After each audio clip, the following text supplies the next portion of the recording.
So standard electrode potential, अब आपको पता है कि electrode potential is nothing but it's like a energy change ही होता है, कितनी एनर्जी हम इलेक्ट्रॉन को निकालने के लिए देंगे और कितनी एफिनिटी से कोई सामने वाला इलेक्ट्रॉन को एक्सेप्ट करेगा।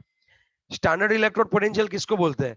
Tendency of that electrode to accept tendency of that electrode to accept electrons in comparison with और इन कंपैरिजन टू, किसके कंपैरिजन में बताओ?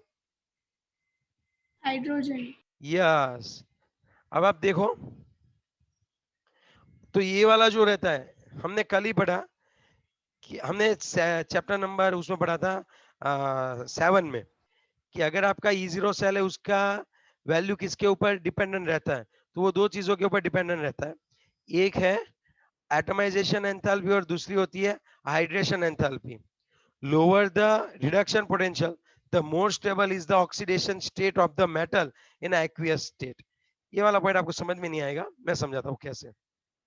तो हमने जो देख रखा था ना बच्चों, ओके, हमने जो देख रखा था, सपोज फ्लोरीन है, फ्लोरीन, तो उसका रिडक्शन पोटेंशियल चाहिए, तो पहले तो फ्लोरीन को मुझे किस में कन्वर्ट करना पड़ेगा? एफ में कन्वर्ट करना पड़ेगा। तब यहाँ पे मुझे कौन सी एनर्जी देनी पड़ती थी? याद करो, याद करो, एटमाइजेशन एंथैल्पी देनी पड़ रही थी। फिर ये फ्लोरीन क्या करेगा?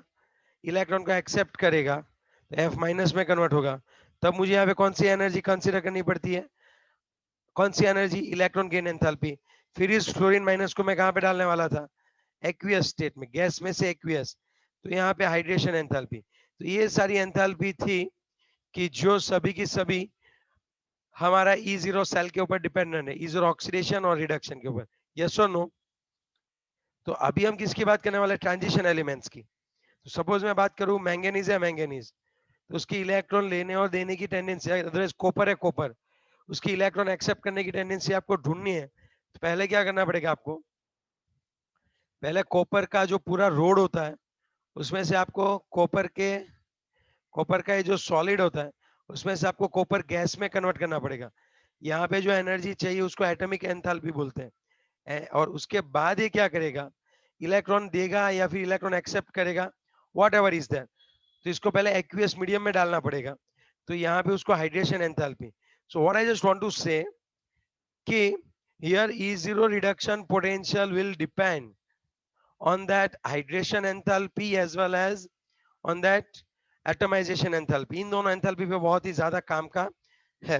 दूसरी बात, एक चीज याद रखो, जैसी अगर मैं बात करूं तो E0 रिडक्शन की वैल्यू ज्यादा negative, more negative the value, stability is higher.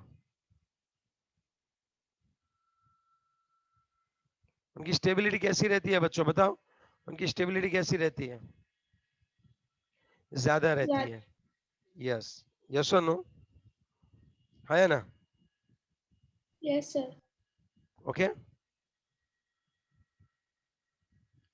फिर देखो, ये 3 पॉइंट समझ में आ गए बात, कि E0 सेल किसके ऊपर डिपेंडेंट होता है, और एक्वियस स्टेट में जिसका E0 रिडक्शन पोटेंशियल कम है, ओके, ज्यादा नेगेटिव है मतलब कम है, वो ऑक्सीडेशन स्टेट ज्यादा स्टेबल है। यस और no? Yes sir. For the first row transition element E0 value, अब मुझे पता है कोई भी इलेक्ट्रॉन जो है, कोई भी जो होगा वो क्या नहीं करेगा बताओ? इलेक्ट्रॉन को एक्सेप्ट नहीं करेगा। ये सभी के सभी क्या करने वाले हैं बताओ? ये सभी के सभी क्या करने वाले हैं? Electron elect donate. हाँ, ले तो यहाँ पे सब माइनस है, सिर्फ एक है कॉपर वाला, देख रहे हो, उसका +0.34 है। तो हाइड्रोजन की कंपेयर में कॉपर जो है, बस निगाह टिक गई, एक जो अलग सा था हमने देख लिया कॉपर को, कॉपर का +34 है। इसका मतलब क्या होता है बताओ?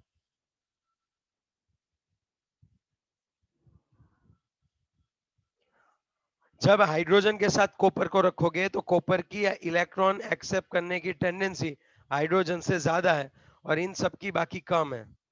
यही समझ सकते हो ना? Yes sir. ओके। सर, यहाँ पे सीक्वेंस में ऐसा क्यों आ रहा है? ये प्लस हो गया, ये सीक्वेंस में ये -1.18 है, वेनेडियम भी 1.18 है, लेकिन क्रोमियम -0.91 है। ऐसी इरेगुलरिटी क्यों?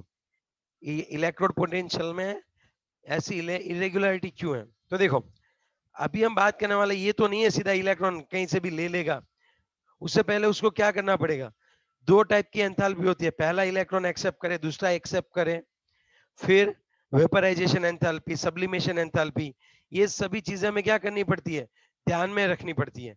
आप देखो कि यहाँ पे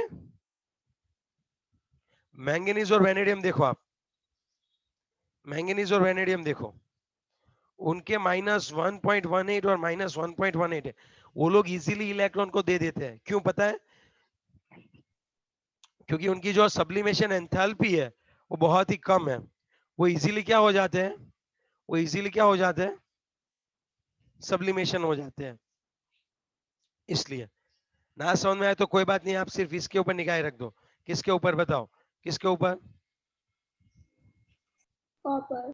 हाँ, अब ये सोच लो कि कॉपर का प्लस क्यू है, और आपको ये पता ही है ये सभी वैल्यू किसके ऊपर डिपेंडेंट है, तो आयोनाइजेशन एंथैल्पी।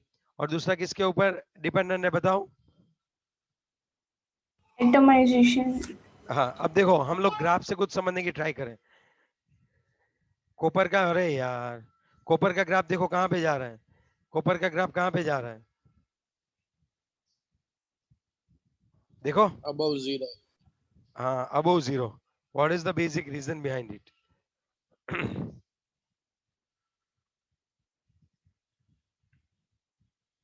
देखो, due to positive E0 Cu doesn't liberate hydrogen from acid. पहला वाला पॉइंट समझ में आ रही है बात? मैं आपको बताता हूँ क्या कहना चाहता है। अब याद करो, HCl है,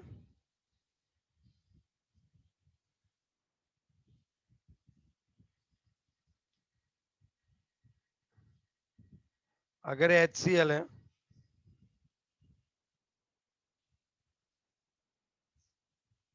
और यहाँ पे जिंक है, तो जब आप HCl में जिंक डालते हो ना, तो जिंक क्या कर सकता है, H2 को लिबरेट कर सकता है, because it has a higher tendency to donate electron. लेकिन जब आप इसके अंदर कॉपर का डालोगे तो कॉपर प्लस H प्लस है, it's never going to form H2 Cu+2, ऐसा नहीं होता है। यहाँ पे तो उल्टा हो जाता है, समझे बात?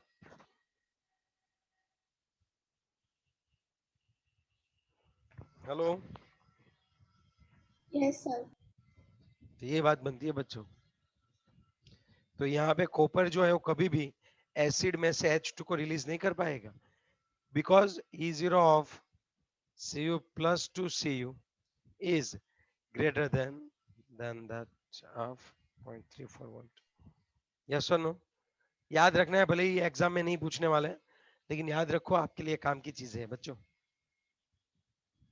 ओके, अब देखो, the general trends toward the less negative E0 values across those series is related to the increase in the sum of the first and second ionization enthalpy।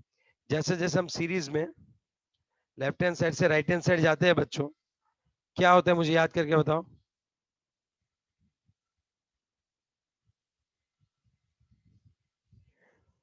Ionisation enthalpy क्या होती है?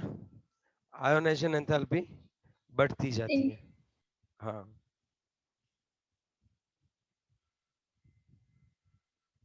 अब आप समझ सकते हो।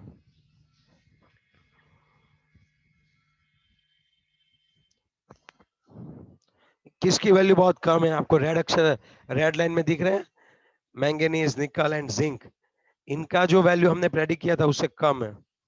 ओके,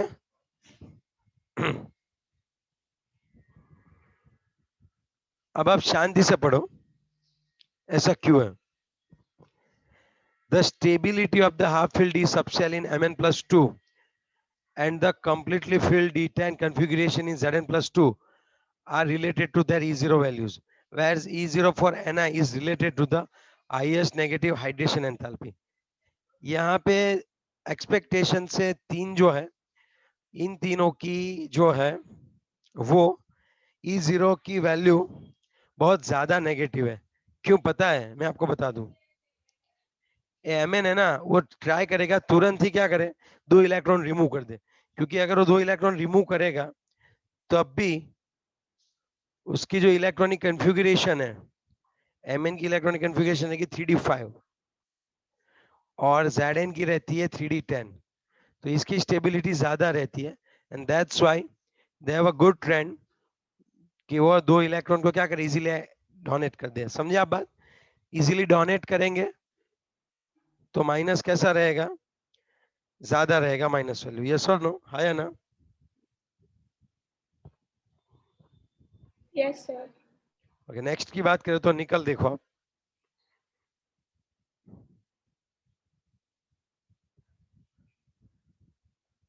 निकल में क्या होता है बताओ। तो उसका Na+2 और Na बहुत ही ज्यादा नेगेटिव है। उसके पीछे का रीजन ये है, Na+2 की हाइड्रेशन एंथैल्पी ज्यादा है। Na+2 की क्या ज्यादा है बच्चों? Hydration enthalpy. तो ये तीनों के E0 सेल की वैल्यू बहुत ही क्या रहती है, कम रहती है। मींस ये इजीली 2-2 इलेक्ट्रॉन डोनेट करते हैं। इसका रीजन ये है, Mn में 3d5 रहता है, Zn में 3d10 रहता है, तो उनकी जो है वो स्टेबिलिटी ज्यादा है। और निकल में कौन सा पॉइंट इंपॉर्टेंट है बताओ, निकल में कौन सा पॉइंट इंपॉर्टेंट है? Na+2 की हाइड्रेशन एंथैल्पी ज्यादा है। ओके डन, चलो माइंड में बिठा दिया ये, बस ये याद रखना है, नथिंग एल्स। मींस इस तरह से एक बार आपने सोच लिया तो हो जाएगा, लिखना नहीं है कहीं पे भी, सिर्फ आपको समझने के लिए। नेक्स्ट वन, अब आप देखो, the low value for Sc reflects, Sc की भी लो वैल्यू होती है कि the stability of Sc+3 which has a noble gas configuration, the highest value for a zinc is due to removal of an electron from the stable d10 configuration of Zn+2। अब अगर मैं बात करूं +3 के लिए, तो +3 में अगर आपको कन्वर्ट करना है तब क्या करना होगा बताओ? तुरंत ही वो +3 डोनेट कर देगा, क्योंकि +3 डोनेट करने के बाद उसकी इलेक्ट्रॉनिक कन्फिगरेशन आर्गन की जैसी हो जाएगी। किसकी इलेक्ट्रॉनिक कन्फिगरेशन आर्गन की जैसी हो जाएगी बताओ? स्कैंडियम। Sc ओके, किस तरह से हमें पता नहीं चला, आप अच्छे से समझाओ। ओके, कोई दिक्कत नहीं है। Sc होता है 21 नंबर, तो उसकी इलेक्ट्रॉनिक कन्फिगरेशन होती है Rs 4s and 3d5। Okay, 4s2 3d1। अब अगर यहाँ पे Sc+3 करें तो 3 इलेक्ट्रॉन निकाल देना है, सिर्फ और सिर्फ कौन बचेगा बच्चों? आर्गन। तो ये 3 इलेक्ट्रॉन जो है अपने तुरंत ही क्या कर देते हैं, वो अच्छे से क्या कर देते हैं, गवा देते हैं। समझे बात? ये हम कौन से ट्रेंड के लिए बात करें पता है आपको? यहाँ पे आप है ना ट्रेंड एक लिख देना। ये जो हम ट्रेंड के लिए बात करें वो है M+3 से M+2। देखो, M+3 से M+2 की टेंडेंसी बहुत ज्यादा नेगेटिव है और बहुत लेस है। इसका मतलब ये हुआ, ये इजीली कन्वर्ट नहीं होता है +3 में से +2। कोई बताएगा ये +3 में से +2 कन्वर्ट क्यों नहीं होता है? तो क्या Sc कभी नहीं कन्वर्ट होगा, क्योंकि Sc+3 जो है वो आर्गन हो गया, अब वो स्टेबल है, अब वो कोई इलेक्ट्रॉन एक्सेप्ट नहीं करेगा वापस। ओके, जिंक में क्या दिक्कत है फिर वो बताओ? तो अब देखो, जिंक में है ना, जिंक कभी भी Zn+3 में कन्वर्ट ही नहीं होगा भाई। उसका आप Zn+3 में से Zn+2 भूल ही जाओ, ये बहुत ज्यादा स्टेबल होता है, कभी भी ये होने ही नहीं वाला। इट्स नॉट पॉसिबल ओनली, मैं ये भी बोल सकता हूँ। समझे बात? हेलो? सर 3 से 2 तो हो सकता है ना? हाँ, 3 से 2 हो सकता है, 2 से 3 कभी नहीं जाएगा। हाँ, तो उसकी वैल्यू ज्यादा रहती है, द हाईएस्ट वैल्यू देख। हाँ ओके ओके सॉरी, ओके, +3 में से +2 में तुरंत कन्वर्ट हो जाएगा, लेकिन बात बात बताओ, कभी +3 होगा ही नहीं वो। मैं ये बोलना चाहता था, मतलब बहुत ज्यादा हाईएस्ट वैल्यू रहती है।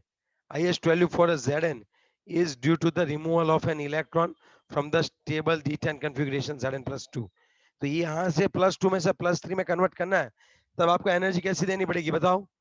बहुत बहुत ज्यादा देनी पड़ेगी। सेम चीज Mn+2 में होता है। Mn+2 जो होता है वो स्टेबल होता है या ना? यस। तो अब आप थोड़ा सा सोचो कि कौन ज्यादा स्टेबल होगा, Mn+2 या Mn+3? दोनों की इलेक्ट्रॉनिक कन्फिगरेशन लिखो, आपको पता चल जाएगा। कौन ज्यादा स्टेबल रहता? Mn+2 ओके, कोई मुझे रीजन बताएगा? हाफ फिल डी ऑर्बिटल होगी, और अगर 3 करेंगे तो 4 ही इलेक्ट्रॉन बचेंगे डी ऑर्बिटल में। कई सारे बच्चे ऐसे देख रहे हैं कि जिससे उनको पता ही नहीं चला है, वो बोले कि ये मोटा क्या बढ़ा रहा है। मैं आपको बता दूं, Mn का जो है वो क्या होता है, नंबर 25 होता है। आर्गन, फॉरेस, 3D, तो ये 1 2 3 4 5 6 7, ये हो गया 25। अगर Mn+2 की बात करूं तो यहाँ पे आर्गन, फॉरेस्ट 0 हो जाएगा एम्प्टी, और 3D हाफ फील्ड है। समझे आप बात?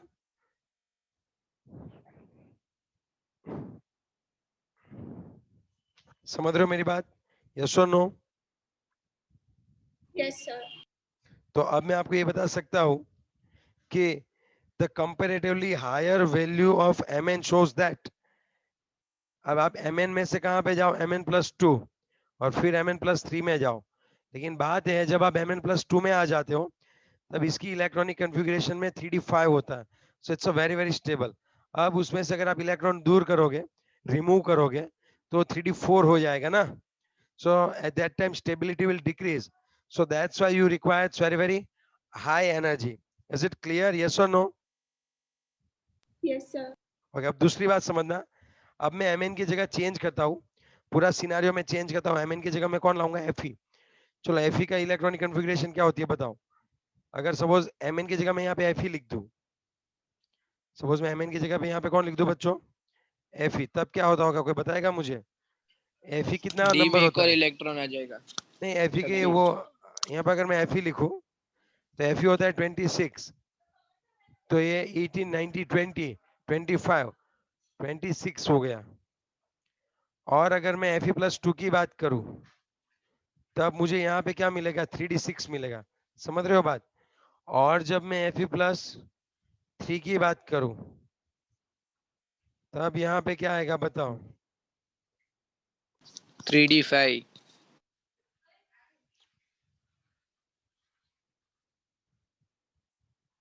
1 2 3 4 5। ओके, तब अब क्या होगा? Fe+3 में 3d5 आएगा। तो आप सोचो, बहुत मस्त सोचने वाली बात है। मैं Fe से गया Fe+2 में, और फिर गया Fe+3 में, तो Fe+2 से Fe+3 में एनर्जी कम चाहिए कि ज्यादा चाहिए? सोच के बताना, सोच के बताना। कम चाहिए। क्यों कम चाहिए बताओ? +2 में जो है इलेक्ट्रॉनिक कॉन्फ़िगरेशन होती है स्टेबिलिटी की ओर 3d6। बढ़ रहा है इसलिए। यस, यहाँ पे 3d5 है, तो एक इलेक्ट्रॉन जो डोनेट करेंगे, एक इलेक्ट्रॉन जब डोनेट करेंगे तब क्या होगा बताओ? वो ज्यादा स्टेबल हो जाएगा। यस, तो इजीली इलेक्ट्रॉन गवा देगा, तो कम चाहिए। चलो, अब अगर यहाँ पे किसी को कोई डाउट है तो वो मुझे पूछ सकता है। Is it clear? Yes, yes sir. Sir. तो अब तक कितना देखा पता है? हम जब M+2 में से M की बात कर रहे थे तब हमने ये देखा कि 3 जो है, Mn+2, Zn+2 and Ni+2, they are highly stable.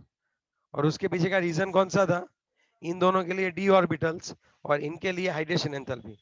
फिर हम M+3 से M की बात करें तो यहाँ पे Sc जो है वो +3 इजीली कन्वर्ट हो जाएगा, क्योंकि इसकी इलेक्ट्रॉनिक कॉन्फ़िगरेशन R की तरह होगी।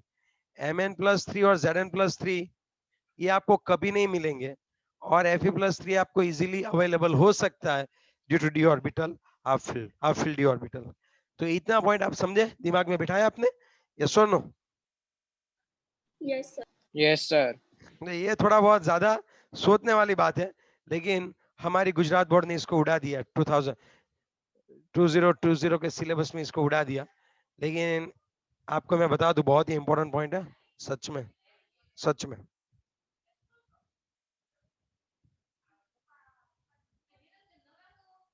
हम्म।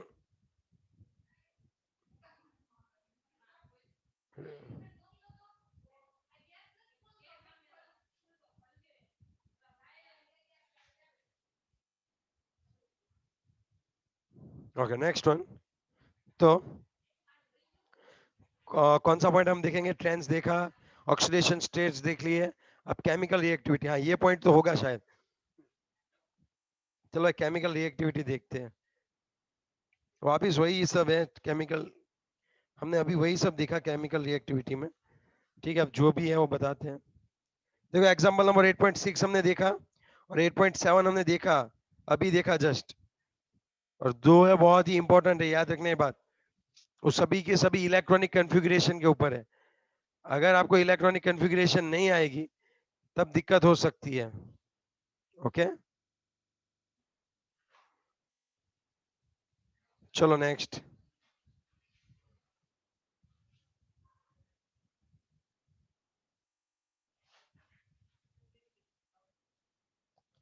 ये कॉपर वाला तो मैंने समझा दिया यार।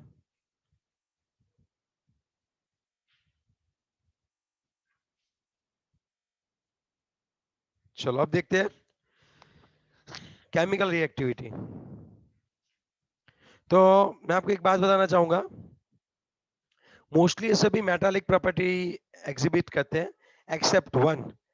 मोस्टली ये सभी मेटल को हम लोग जब एसिड में डालेंगे ना तो ये H2 को जनरेट करता है, लिबरेट करता है।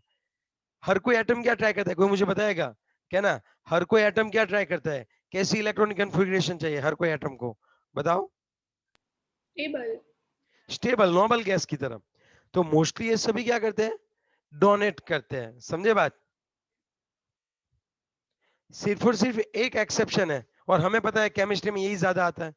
कॉपर जो है उसकी वैल्यू 0.34 वोल्ट है, याद आई आपको? तब क्या होगा, कॉपर जो है, कॉपर जो है वो कभी भी, कॉपर जो है वो कभी भी H2 को रिलीज नहीं करेगा। समझे आप बात? यस और no?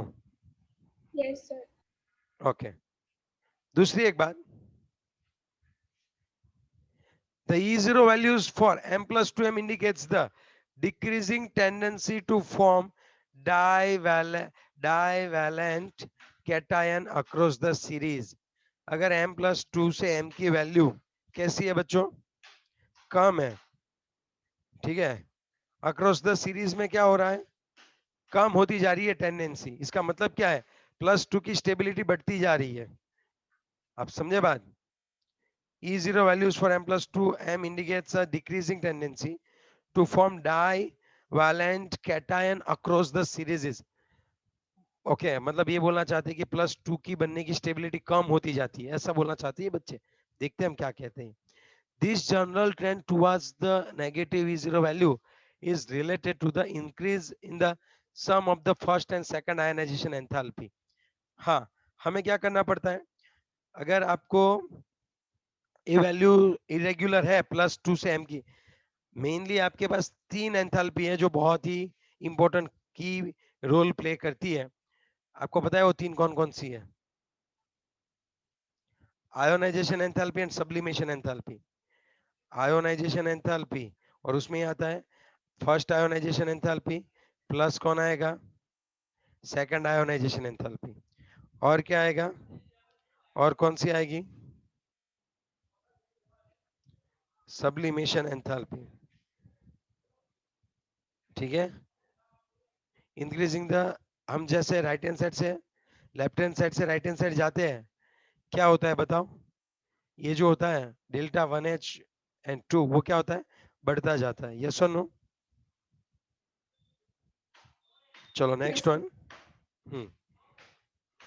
It is interesting to note down that E0 values for manganese, nickel and zinc are more negative than the expected। वापिस यही का है क्या, ये स्लाइड हो गई है क्या? यही तो आ गया था ना कि Mn निकल और Zn है तो वो Mn+2 में से Mn में इजीली नहीं कन्वर्ट होते। क्यों? इन दोनों की स्टेबिलिटी ज्यादा होती है या ना? yes क्या ना? sir. क्या ना, Mn और जिंक में कौन सा रीजन होता है कि उसके में +2 ज्यादा स्टेबल है उसका? DR2 ज्यादा stable है इसलिए। और निकल में उसकी हाइड्रेशन एंथैल्पी की वजह से। यस यस, तो वापिस वही पॉइंट सही है। अब +3 में से +2 की बात करी तो हमने ऑलरेडी देख रखा था कि Sc+3 इजीली कन्वर्ट हो जाता है Sc में, Sc में से Sc+3 इजीली बन जाएगा।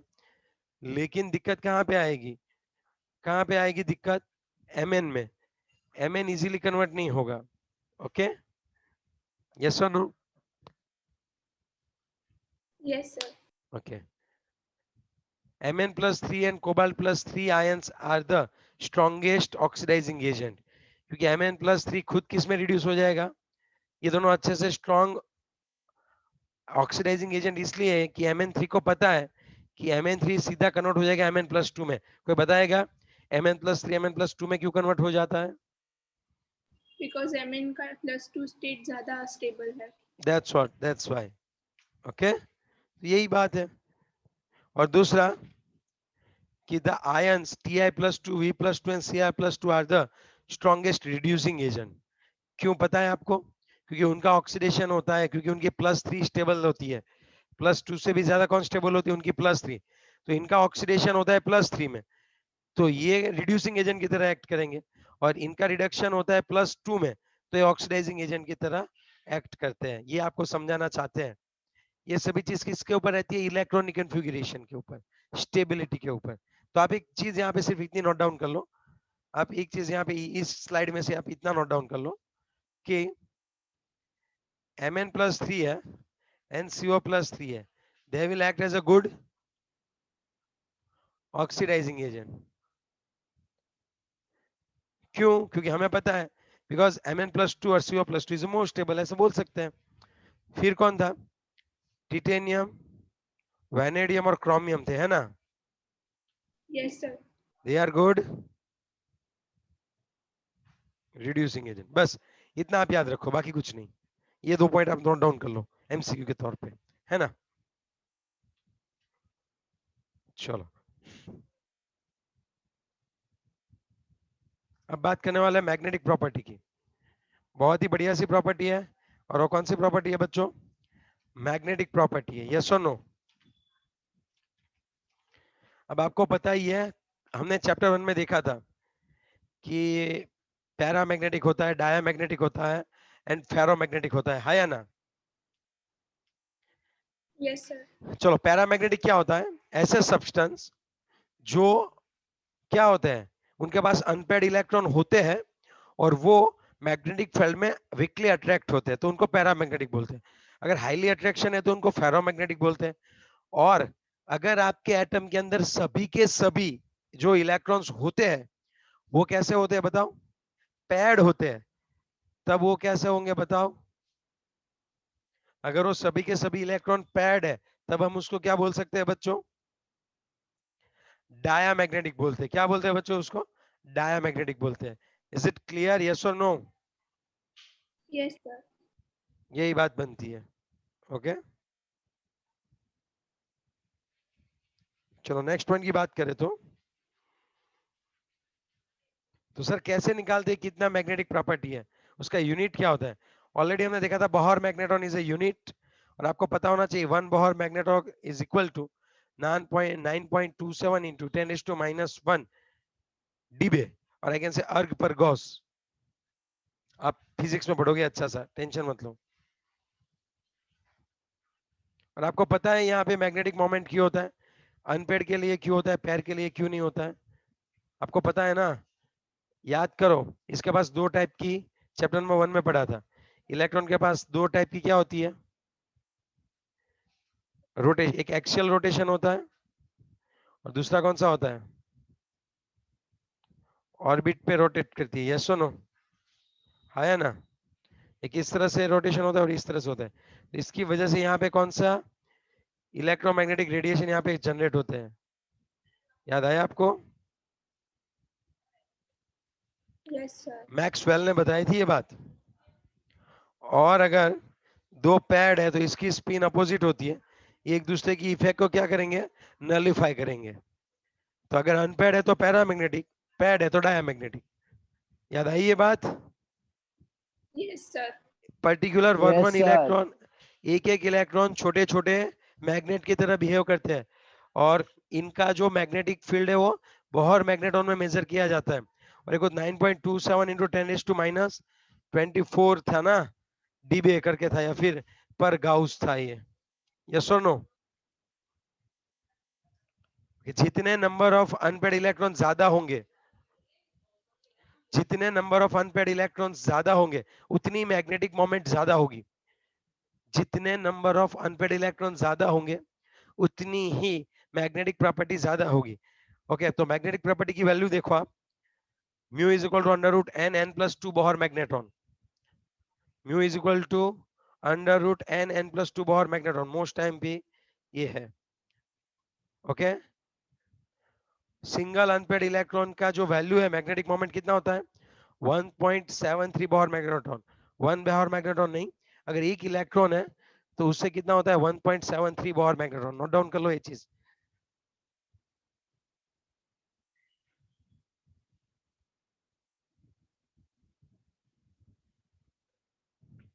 और क्यों होती है मैग्नेटिक मोमेंट, क्यों होती है? क्योंकि आपका इलेक्ट्रॉन जो है उसकी एंगुलर मोमेंटम भी होती है और ऑर्बिटल एंगुलर मोमेंटम भी होती है। वो दोनों तरफ घूमता है, अपनी एक्सिस पे भी घूमता है और दूसरा कहाँ पे घूमता है बताओ? अपनी एक्सिस पे तो घूमेगा ही घूमेगा, दूसरा कहाँ पे घूमेगा? वो ऑर्बिट पे भी तो घूमता है। ऑर्बिट। यस, तो चलो हम देखते हैं, वापिस यहाँ पे देखता हूं मैं कि ये डिपेंड करता है कि आपके पास कितने इलेक्ट्रॉन है, अनपेड इलेक्ट्रॉन है। सपोज आपके पास 1 अनपेड इलेक्ट्रॉन है, एक ही अनपेड इलेक्ट्रॉन है, तो म्यू इज इक्वल टू क्या होगा पता है? Under root n n plus two Bohr magnetron. बताओ क्या आंसर आएगा? 1 रखो, 1 2 अंडर रूट 3 1.73 बोहर मैग्नेट्रॉन। तो अब आपको मिला एक वैल्यू कि अगर एक ही इलेक्ट्रॉन है अनपेड तो उसकी बोहर मैग्नेट्रॉन वैल्यू कितनी होती है 1.73। अगर सपोज आपके मॉलिक्यूल में, आपके एटम में 2 अनपेड इलेक्ट्रॉन है, तब उसकी बोहर मैग्नेट्रॉन कितना होता होगा? उसकी मैग्नेटिक मोमेंट कितनी होती होगी? N n plus two Bohr magnetron. तो मैं आपको बता दूं यहाँ पे 2 रखना है, 2 + 2 4, 4 × 2 8 अंडर रूट 8। कोई आंसर देगा? 2.82 समथिंग आएगा, याद नहीं है मुझे।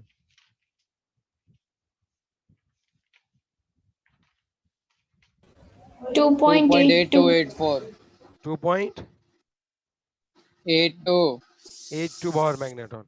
चलो अगर 3 अनपेड इलेक्ट्रॉन है, 3 अनपेड इलेक्ट्रॉन है, 1 2 3, तब आपका म्यू क्या होता होगा बताओ? 3 + 2 5, 5 × 3 15 अंडर रूट 15। बताओ, सेम फॉर्मूला, लेकिन वहां पे एन की वैल्यू 3 रखनी है। एन की वैल्यू क्या होती है पता है ना? Number of unpaired electrons. बताओ कितना? इलेक्ट्रॉन है हाँ 3.87। पक्का? हाँ तो याद रखना, अब हर बार ऐसे याद ही रहेगा। एक है तो 1.73, 2 है 2.82, 3 है 3.8। डायरेक्टली शॉर्टकट में हो सकता है, इससे क्या एमसीक्यू फटाफट से हो जाएंगे। अगर सपोज आपके पास 4 अनपेड इलेक्ट्रॉन है, तब इसका कितना आएगा बताओ?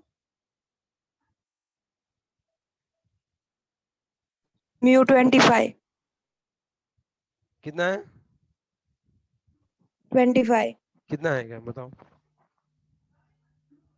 सर 24 25 कहाँ से आएगा? हाँ उसने सर, बोला, 24. उसने बोला, मैंने लिखा, दैट्स ऑल। 4.898।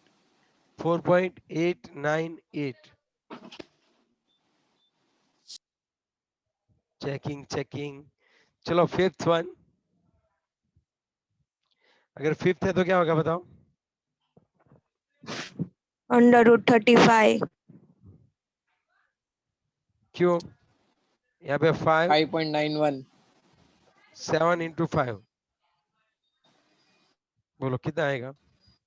5.916। 5.9।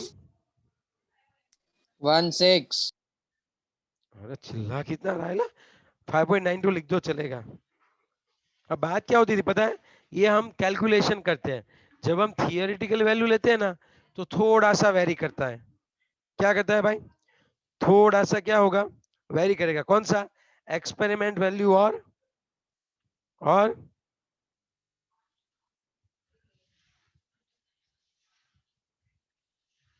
रिजॉइन कर ले ना वे थियोरेटिकल वैल्यू।